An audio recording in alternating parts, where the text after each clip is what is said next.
One nation one election पर PM Modi ने दिया बड़ा बयान। क्या है वन नेशन वन इलेक्शन, आइए जानते हैं। बुधवार को प्रधानमंत्री नरेंद्र मोदी की अध्यक्षता में कैबिनेट बैठक में वन नेशन वन इलेक्शन प्रस्ताव को आखिरकार मंजूरी दी गई।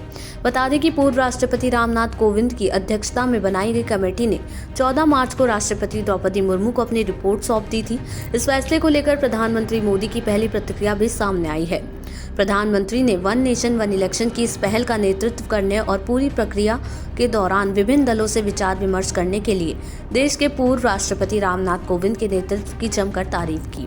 उन्होंने कहा कि यह हमारे लोकतंत्र को और भी अधिक जीवंत और सहभागी बनाने की दिशा में एक महत्वपूर्ण कदम है। पीएम मोदी ने सोशल मीडिया पर लिखा कि कैबिनेट ने एक साथ चुनाव पर उच्च स्तरीय समिति की सिफारिशों को स्वीकार कर लिया है और मैं इस प्रयास का नेतृत्व करने और हितधारकों की एक विस्तृत श्रृंखला से परामर्श करने के लिए हमारे पूर्व राष्ट्रपति रामनाथ कोविंद को बधाई देता हूं। उन्होंने कहा कि हमारे लोकतंत्र को और भी अधिक जीवंत और सहभागी बनाने की दिशा में एक महत्वपूर्ण कदम है।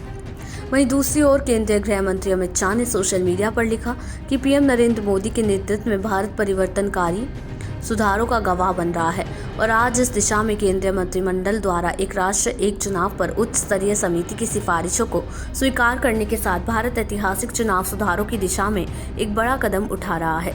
ये स्वच्छ और वित्तीय रूप से कुशल चुनावों के माध्यम से हमारे लोकतंत्र को मजबूत करने और संसाधनों के अधिक उत्पादक आवंटन के माध्यम से आर्थिक विकास में तेजी लाने की पीएम मोदी की दृढ़ इच्छा शक्ति को दर्शाता है। वहीं केंद्रीय मंत्री जेपी नड्डा का कहना है कि प्रधानमंत्री नरेंद्र मोदी की अध्यक्षता में केंद्रीय मंत्रिमंडल ने वन नेशन वन इलेक्शन की पहल पर उच्च स्तरीय समिति की सिफारिशों को स्वीकार कर लिया है।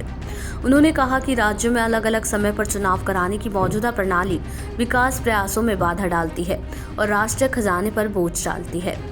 वन नेशन वन इलेक्शन को अपनाने से सरकार पर चुनाव संबंधी खर्च और वित्तीय बोझ कम करने में मदद मिलेगी। उन्होंने आगे कहा कि इस ऐतिहासिक फैसले का उद्देश्य चुनावी प्रक्रिया को सुव्यवस्थित करना और बेहतर प्रशासन सुनिश्चित करना है।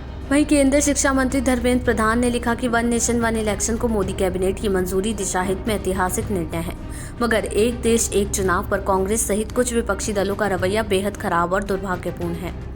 शिक्षा मंत्री ने कहा कि ये देश जनता के हित का मुद्दा है, न कि कोई चुनावी मुद्दा है। 1951 से 1967 तक देश में एक साथ ही चुनाव होते थे, मगर इस परंपरा को तोड़ने का काम कांग्रेस पार्टी ने किया था जब इंदिरा गांधी प्रधानमंत्री थी।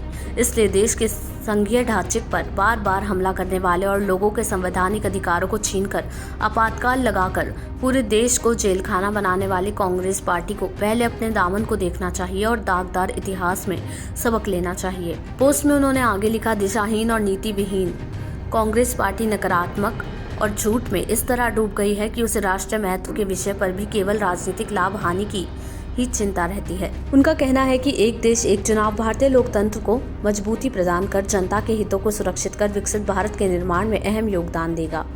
इसलिए कांग्रेस सहित सभी विपक्षी दलों को देश हित के इस निर्णय में अपना हट छोड़कर भारत सरकार के निर्णय में साथ आना चाहिए। आपको बता दें कि कोविंद समिति का गठन 2 सितंबर 2023 को किया गया था। समिति ने करीब 190 दिनों तक राजनीतिक दलों और विभिन्न हितधारकों के साथ मंथन करने के बाद 18,626 पन्नों की रिपोर्ट तैयार की थी। 8 सदस्य समिति ने आम जनता से भी राय आमंत्रित की थी।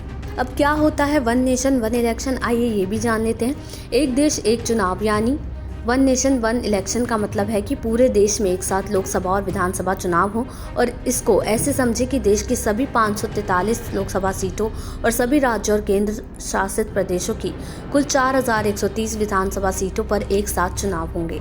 देश दुनिया की ऐसी ही तमाम खबरों के लिए देखते रहें समय डिजिटल।